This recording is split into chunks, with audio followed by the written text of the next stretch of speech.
Good morning and Shabbat Shalom, everyone. This week's Torah portion begins with the law of a soldier on the battlefield who sees a beautiful woman from the enemy's camp and captures this woman and falls in lust with this woman and wants to marry her. And the Torah prescribes a method of how to let go and release this woman and send her back home rather than marry her for the wrong reasons. The second episode in the Torah portion talks about a man who has marital problems. He has a wife that he doesn't like or hates, and he has domestic marriage problems. And the third story in the Torah portion talks about a person who has a rebellious and a wayward child.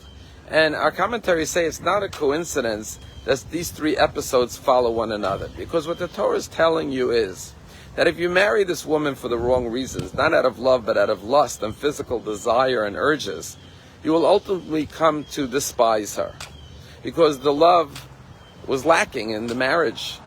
It was only an external attraction.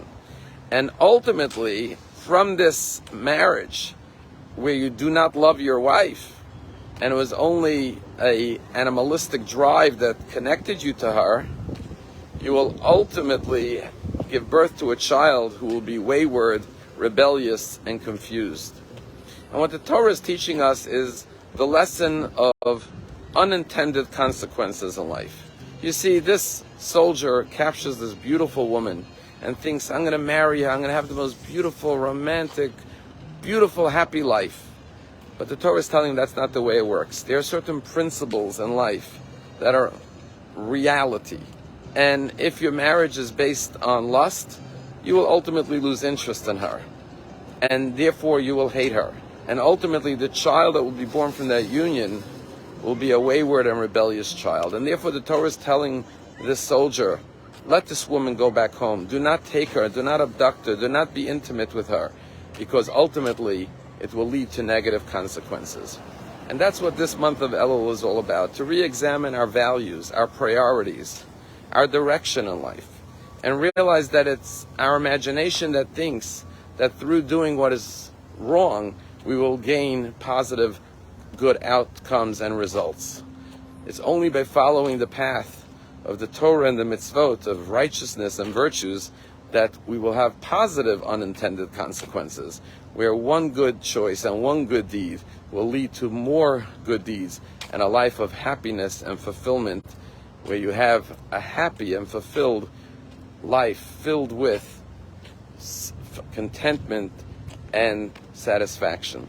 Tell a story about a ship, a battleship, a U.S. battleship on the high seas, and the captain is approached by one of the seamen and says, Captain, there's another ship coming right at us. So the captain goes on to the megaphone and he announces to the ship, he says, please move 30 degrees to the east. Well, a minute later, the voice comes back from the other ship that says, you move 30 degrees to the east. And the captain is enraged. He said, excuse me, this is Captain Marshall, and I'm on U.S. battleship, and I'm asking you to move 30 knots to the east. And the other ship responds and says, well, I'm just an ordinary person. I'm not a captain of a battleship, but I'm telling you to move 30 knots to the east. And finally, the captain in his toughest voice says, I'm commanding you, and there will be grave consequences if you don't move immediately 30 knots to the east. And the voice comes back from the other side that says, well, I'm actually Jack, and I'm in the lighthouse tower, and I'm telling you to move 30 knots to the east. Your choice. Hashem tells us the path we should take in life and gives us the choice whether or not to listen. But Hashem warns us that the choices we make will have a direct impact and influence on the life and the course of our life that we lead.